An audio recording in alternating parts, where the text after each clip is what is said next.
Hi friend, সবে তোমরা কেমন আছো? আশা করি ভালো আছো। আমিও ভালো আছি। আজকে আমি ভাড়া নিয়ে যাচ্ছি একটা নতুন জায়গায়, তো তোমাদেরকে দেখাবো একটা নতুন জায়গা।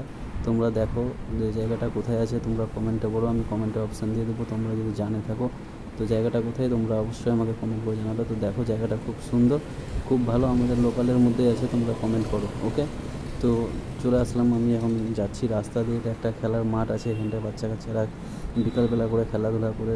খুব সুন্দর মাঠ আছে, ভালো বড় মাঠ আছে, বুঝতে পারলে বন্ধুরা? তোমরা মাঠের পাশাপাশি যে একটা তোমরা দেখতে পাবা মন্দির ছোট্ট।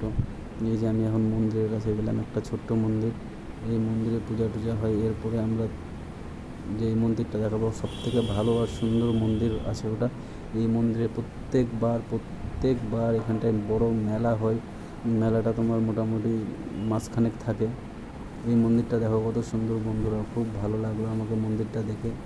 মন্দিরটাতে শিব ঠাকুর আছে, কালী ঠাকুর আছে, দুর্গা ঠাকুর আছে, তারপরে আমাদের গণেশ ঠাকুর আছে। এটা মন্দিরের সামনের দিকে জায়গা আছে, ফাঁকা মাঠ আছে, পাশে আছে বজরংবলী ঠাকুর।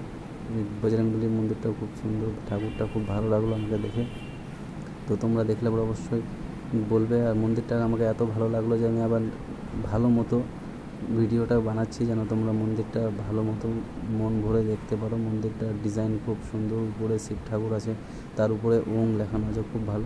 তো ফ্রেন্ডস বন্ধুরা, এরপরে আমি আবার মন্দিরটা পার করে যাচ্ছি এখন রাস্তার যে জায়গায় যাচ্ছি আমরা তার কাছেই আছি। এটা একটা মসজিদের ডিজাইনটাও খুব ভালো, সুন্দর, ভালো লাগলো মসজিদটার ডিজাইনটা। তো আমরা চলে এসেছি ওই যেখানে আমার যাওয়ার কথা, সেই জায়গাতে আমরা পৌঁছাচ্ছি এখন। সো বন্ধুরা, তোমরা দেখে জায়গাটা যদি চিনতে পারো তো আমাকে কমেন্ট করো অবশ্যই। আর ভিডিওটা বেশি করে দেখো, একটু লাইক টাইক করবা। এটা কালী মন্দির। এই যে আমি চলে আসলাম আমার যেখানে আসার কথা, এই জায়গাতে, ঠিক আছে? এখানে প্যাসেঞ্জারকে নামাবো। জায়গাটা দেখতে খুব সুন্দর, অসাধারণ, রাত্রেবেলাতে খুব ভালো লাগছে। ভালো থেকো, সুস্থ থেকো।